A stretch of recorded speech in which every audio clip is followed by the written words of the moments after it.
Putin and his Muppets like Ushakov or Dmitriev or whoever, they will say anything to Donald Trump now to put off more sanctions, to put off more pressure on Russia. So they have no problem, no qualms with lying to Donald Trump. And I think Donald Trump understands this by now, because he himself said it a couple of months back that he doesn't want to be tapped along by Putin and his friends. Keir Starmer is gearing up for another Donald Trump-hosted Ukraine summit with European leaders in January, after last night's promising but inconclusive talks between Trump and Ukrainian President Volodymyr Zelensky. Zelensky came away saying a 20-point peace plan is 90% agreed, but Trump said one or two very thorny issues remained outstanding, namely territory and Russia agreeing to a ceasefire. So are the latest round of negotiations cause for optimism, or is peace as far away as ever? Let's ask Yuriy Sak, former advisor to the Ukrainian Defence Ministry. Yuri, Zelensky said a 20-point peace plan is 90% agreed. US said Ukraine security guarantees 100%. EU-Ukraine guarantees are almost agreed, and military issues 100%. But Trump says there are still thorny issues. So still no consensus between the two. Good afternoon, Don. Good afternoon. In a way, you are right. And in a way, we are today, after yesterday's meeting, which was touted by many as historical, I think we are today where we were yesterday before that meeting happened.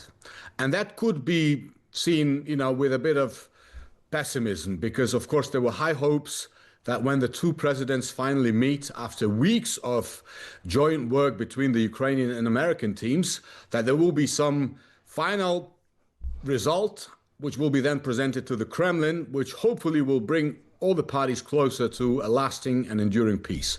We haven't seen that, and we've just heard both presidents say that this was a constructive meeting, and that, like you said, and Donald Trump said, there are a couple of thorny issues which are still outstanding and need more work to be done on them.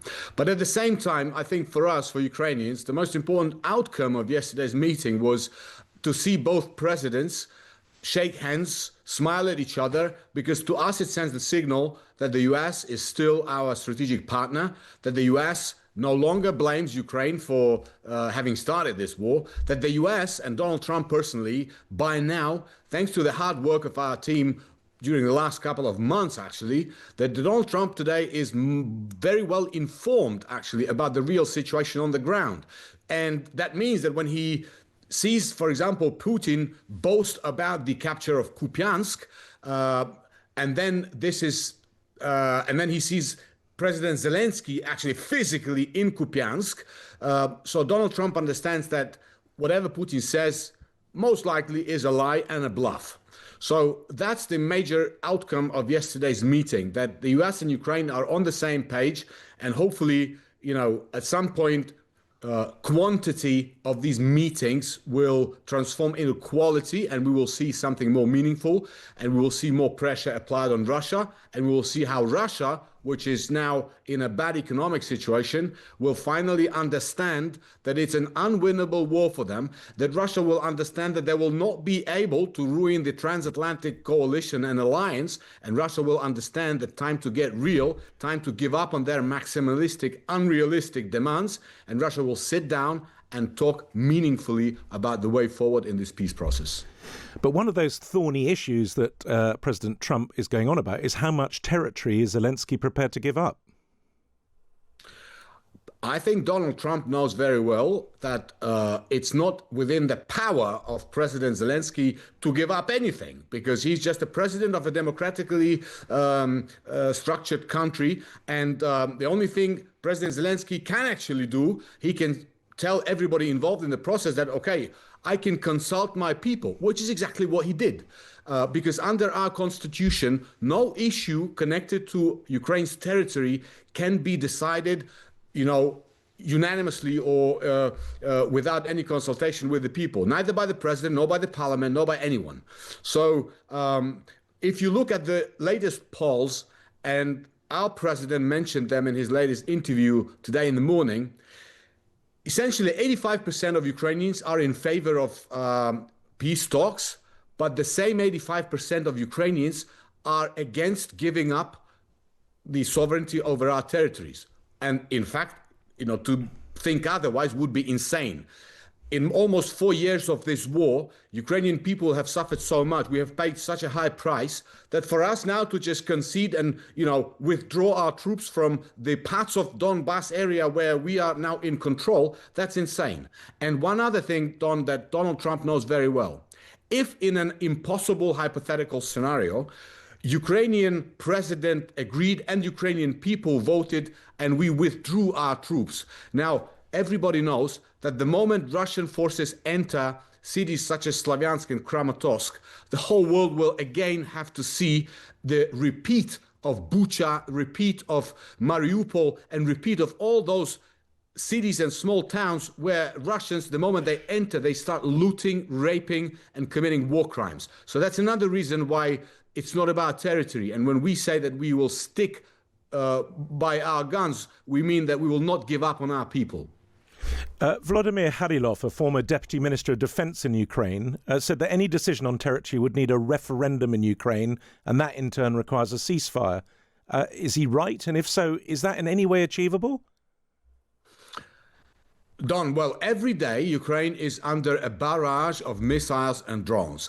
It is not possible to hold any referendum or any even public meeting of a smaller scale if there is no ceasefire, if there is no guarantee that if people gather in one place, they will not be bombed and killed by the Russians. So the sequence, and this is one of the very important points that was on the table and was discussed yesterday in Mar-a-Lago. So the sequence of the steps that need to be taken by the parties for this peace process to work is crucial. And of course, it's just common sense, right? You cannot hold anything unless there is a ceasefire.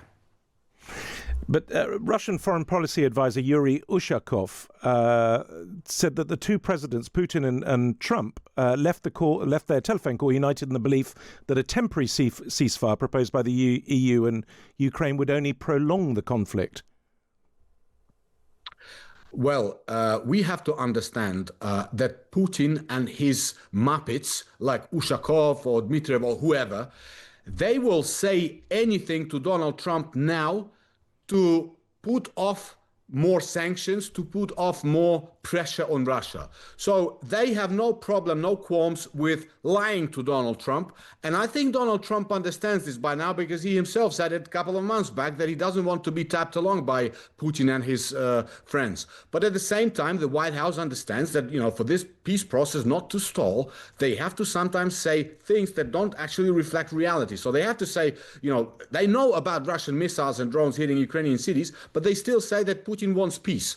And, we are adults, we are grown-ups, we understand that, well, that doesn't reflect reality. But if this is something that they have to say to move the peace process forward, we're okay with that. Yuriy Sak, former advisor to the Ukrainian Defence Ministry, thank you very much for joining us. We have some breaking news for you. Anthony Joshua has been injured in a car crash in Nigeria that left 2 others dead, according to local media. The Times reports that a Jeep carrying the British former heavyweight champion boxer collided with a